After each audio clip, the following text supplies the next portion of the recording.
The Arizona sun was merciless. Heat shimmered off the desert floor, twisting the horizon into mirages. Jack Murphy rode slow, his boots scraping against the stirrups, his leather jacket stiff with dust and sweat. He wasn't just passing through, he was carrying a year's worth of rage in his saddlebag. His brother, Sam, had died out here. No wounds, no bullets, just laid out pale as death itself, a slip of paper in his pocket with 2 words written in a shaking hand: Red Rock. Now, as Jack pulled his horse to a stop before a sagging wooden gate, he saw the half-rotted sign, Red Rock, a town out of time. The place didn't feel right. Too still. Too quiet. Even the flies seemed scared away. To his left stood a church with broken windows and a crooked bell tower. To his right, a general store boarded up like it was hiding from something. And in the middle of Main Street, a rusted statue of a gunfighter. The plaque read, "Fastest man in the West until dead noon." Jack's hand brushed the grip of his Colt. His gut told him he'd found the right place. But it wasn't until the clock struck high noon that the real story of Red Rock began to unfold before his eyes. A ripple seemed to stir the dust-laden street, and the ghost town came alive with a spectral duel. A reenactment of a deadly showdown that always ended with the victor falling under a shadow that no one could outrun. As the vision faded, Jack's gaze was drawn to the church. There, at its crumbled steps, stood a solitary figure, a nun in weathered robes, her eyes dark and sorrowful, holding a rosary that looked more like a chain than a prayer.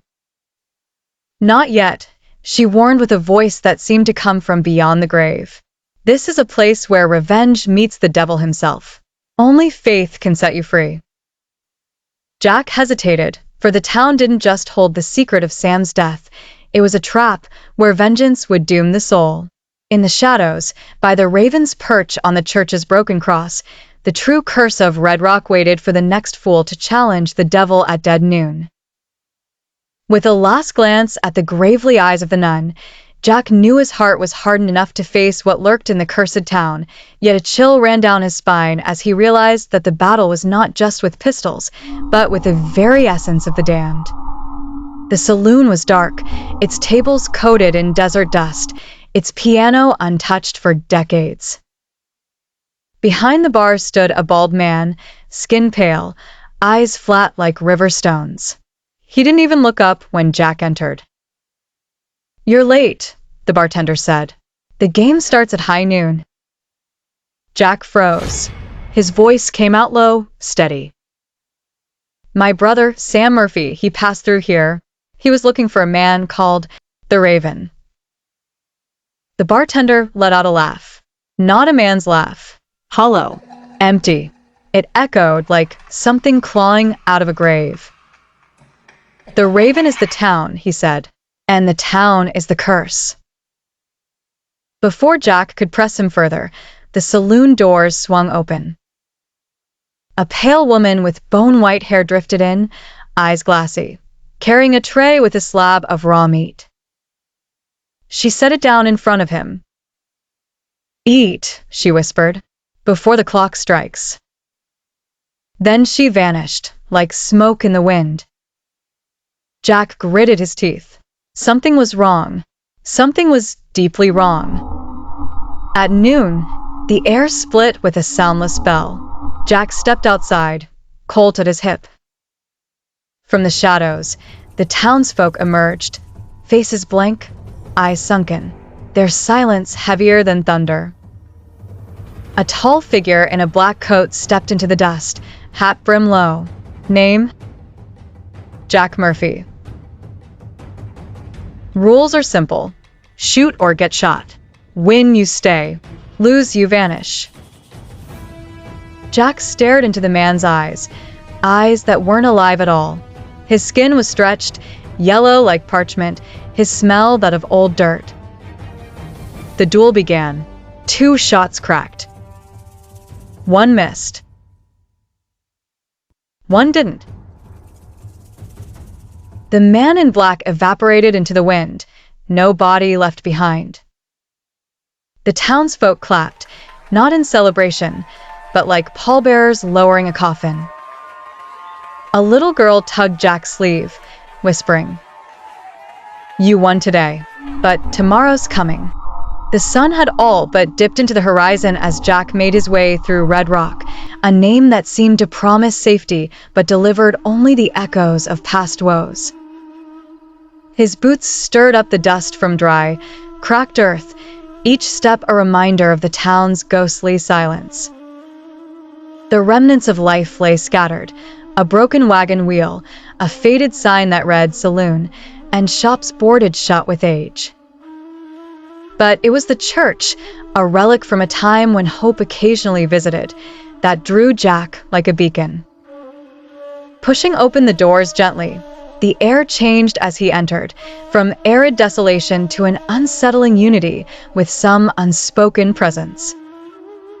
The scent of incense filled the room, lingering from days of worship long past.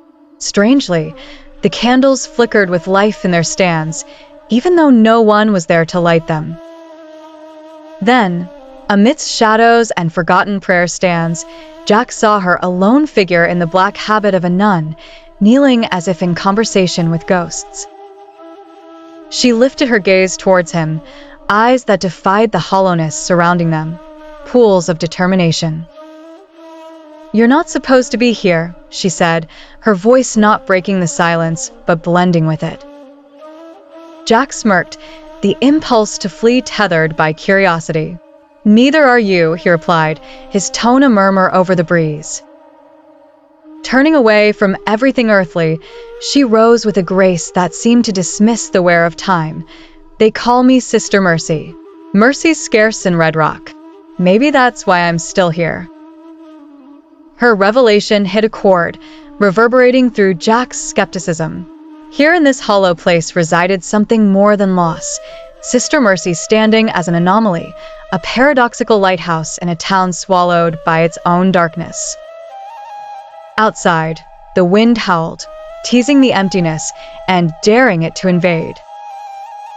Within, Jack felt something stir, a pulse of hope, an awakening from his haunted wanderings through the forsaken West.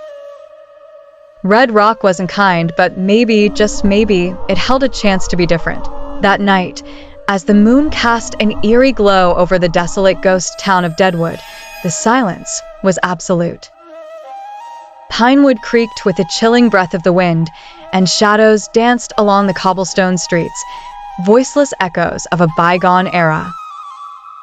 Only the flickering lanterns inside the old church stood as beacons against the oppressive darkness. Inside, Jack Calloway, a man carved from the rugged leather of his saddle, slept uneasily on the pews. His dreams collided with memories, terrain he was all too familiar with. As the clock ticked past midnight, he was jolted awake by a cold shiver strumming his spine. He spotted Sister Mercy, the last soul bound to this forsaken place, framed within the jagged remnants of a stained glass saint. Her once vibrant garments were now muted, blending seamlessly with the dust that settled even in sanctuaries. "They come at night," she whispered through trembling lips, clutching her rosary as if the very beads could ward off evil. "The ones who own this town, they wanted me once, still do, but they can't have me. I pray and I don't bend." Jack, still rubbing the sleep from his eyes, rose from the pew and approached her. An air of urgency clouded his thoughts. "Sister, what about Sam? What happened to him?" Her eyes clouded over, a storm of sorrow and dread. Without another word, she moved to the altar. The candlelit shadows exaggerated her movements, making each step seem both infinitely slow and perilously swift. She slid out a loose stone hidden behind the holy table, revealing a secret, a tattered journal, worn and weary, like eyes that have seen too much. "He left this with me," she murmured, her fingers dancing over the leather-bound cover. "Said his brother would come. Said blood would be the key." The sun blazed high over the godforsaken stretch of land, casting shadows longer than the lies whispered in the old saloons. Dust hung thick in the stagnant air, as though the heavens themselves held their breath. Jack rode into the ghost town, his silhouette a haunting specter against the bleached horizon. The wooden planks beneath his boots creaked with forgotten tales of betrayals and betrayals just waiting to happen. The chill of the cemetery wind mingled with the shouts from some distant past, a memory trapped in perpetual noon. Somewhere, a clock ticked, a metronome to the relentless cycle of violence. Its hands, rusted and tired, neared the hour of reckoning. Noon, the deadly symphony's cue. Jack pushed through the swinging doors of the Last Chance Saloon, its form a decayed skeleton of merriment long dead. Dust-coated bottles lined shelves, echoes of laughter clung to the rafters. Sister Mercy hovered near, a vivid contradiction in her stark, white habit. Her eyes, pools of golden sorrow, surveyed him with a blend of hope and resignation. An ethereal guardian in a land of forgotten souls. "How many more, Jack?" Her voice, a breath against the storm. He smirked, the shadow of a grin flickering like a ghostly smirk. "As many as it takes. Until the past lets me go." The town's only clock struck. 12 deep tones resonated, an overture to the inevitable. A grim anticipation filtered through the dusty streets. Jack stepped into the sun-soaked street, the world halting. His opponents, silhouettes carved from the mirage, steadied hands near leather holsters. The earth sighed beneath them. Gunshots shattered the heavy silence, each echo marking a life erased, men reduced to dust in the sands of time. Throughout, Sister Mercy remained, an anchor to his drifting rage, stitching his wounds with quiet courage, her prayers a fragile balm. Sometimes, in the whispering candlelight, their eyes met, words unspoken yet understood. A unity forged in the crucible of despair. But vengeance was a cruel taskmaster, forbidding freedom of the heart, binding Jack in chains of his own making. The sun hung, unwavering in its harsh vigil. Another cycle dawned, as relentless as the burdens Jack and those like him carried into limitless horizons. One midnight, the desolate ghost town of Dead Noon sat lifeless, as if frozen in time, surrounded by the merciless desert winds. Its wood-framed buildings, remnants of a forgotten era, creaked like groaning souls. A full moon bathed the ghostly streets in an eerie glow, making every shadow appear sharper and more menacing. Suddenly, the silence was shattered by the thunderous slam of the rotting church doors. A figure emerged, draped in shadows so thick they swallowed the moonlight whole. The presence towered over the entrance, its voice creeping from the abyss with a dark, heavy timbre. "Sister Mercy, join us, or burn with him," it taunted, each word oozing like poison tar. Its feverish, glowing eyes locked onto Jack, the lone gunslinger who stood resolute at Sister Mercy's side. His Colt revolver gleamed, a beacon of defiance against the sinister darkness. With unwavering determination, Jack pulled the gun from his holster, ready for the impending battle. Sister Mercy, garbed in traditional nun's attire, stepped forward, her rosary clutched tightly between trembling hands. "You can't have me," she declared with fierce conviction, her voice piercing the night like a divine command. Her faith was her shield, warding off the malevolent force attempting to claim her soul. The shadow hissed in agony, fading like a nightmare at dawn, trapped in an invisible bind. Jack squeezed the trigger, and his bullet tore through the air, disrupting the ominous gloom. The demon's form unraveled, dissipating into dust as it retreated from its vanquishers. But even as the threat crumbled, its chilling whisper lingered with an ominous forewarning. "It grows stronger. Noon will be your grave." In the aftermath, the church stood silent once more, its echoes of terror still reverberating through the hollow streets of dead noon. Jack and Sister Mercy faced each other, steeled for the inevitable confrontation with the malevolent forces that etched horror onto the very fabric of their existence, knowing they had to prepare for the sinister prophecy that hung over them. The promise of darkness overpowering light at the fatal hour of noon.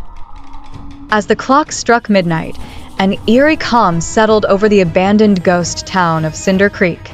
Fog slithered through the barren streets, weaving around the dilapidated wooden buildings like some malevolent specter. Its eerie quiet was punctuated only by the creak of a loose shutter and the distant howling of the wind.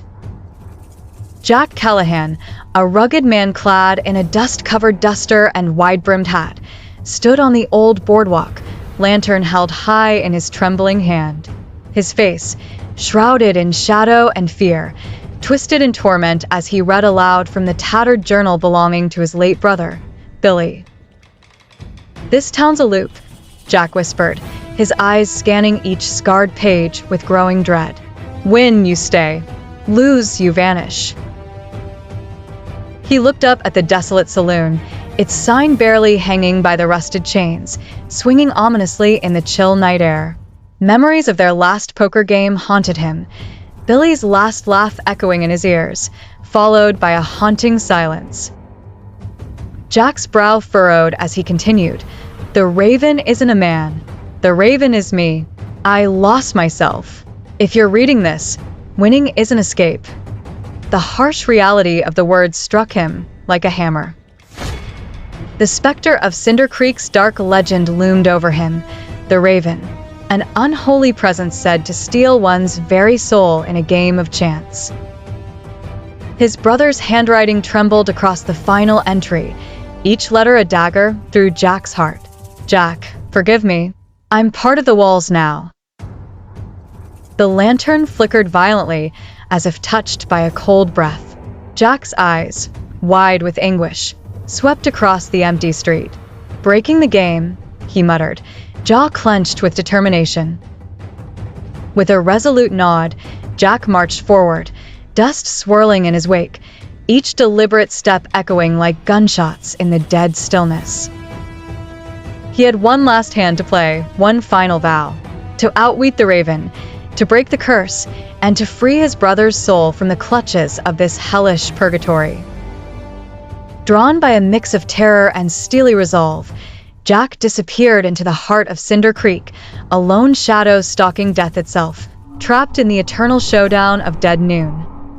The clock struck again, its resonant toll echoing throughout the narrow streets of Red Rock, a ghost town perpetually shrouded in the eerie twilight of its former glory.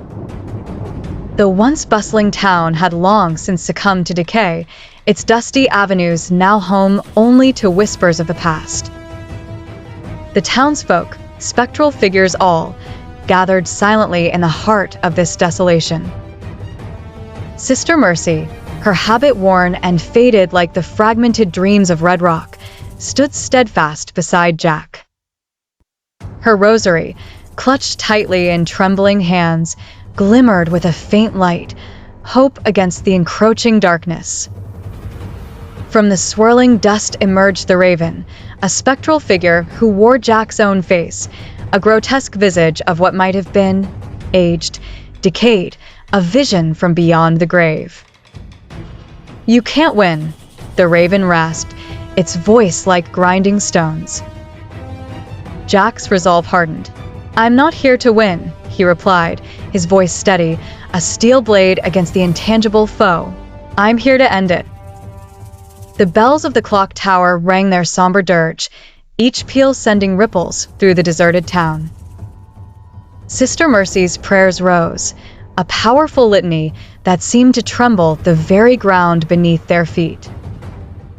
As if compelled by her fervor, Jack tore the ancient journal in half, its cursed pages scattering like autumn leaves into the gusting wind. The Raven screamed, a sound of pure torment, its form crumbling into a cascade of ash, swallowed by the relentless dust. Around them, the town began to dissolve, Buildings split as if struck by lightning. Faces of torment etched inward faded into nothingness. Above, the clock tower shattered, its bells silenced forever as it erupted into a blossom of fire. Red Rock fell, the echoes of its last breath, a fractured symphony of release and ruin, dissolved into the growing silence, leaving nothing but the wind and the echo of a promise. Never again. Gritty sun rays flickered through the narrow alleys of Red Rock, a ghost town where echoes of the past intermingled with ominous silence.